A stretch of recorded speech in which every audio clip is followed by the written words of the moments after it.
How to use multiple accounts on WhatsApp. Hello everybody, welcome back to my channel. This is me Pipin Bisnath, and today I'll guide you on how you can use multiple accounts on WhatsApp.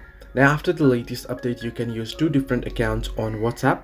Here is how you can do so. First things first, you can open up WhatsApp where you already be logged into one of your account, right? Here now what you want to do in order to add in another account is you want to tap on the three dots option at the top right corner of your screen and then tap on settings.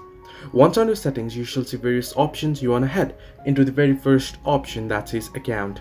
You can see account option right there on the screen. Tap on it, and now here you can see the option that says add account.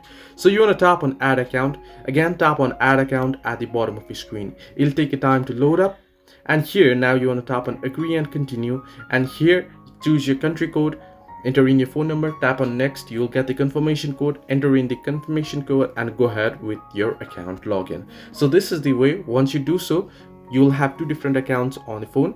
Now to switch in between these two accounts on WhatsApp, what you'll have to do is at the home page on the chat space, you want to tap on three dots option at the top right, and below settings you'll find the option that says switch account. So this is the way that you can use multiple accounts on WhatsApp. Hope this helped you. Do like and subscribe, and do not forget to leave a comment down below if you have any further issues.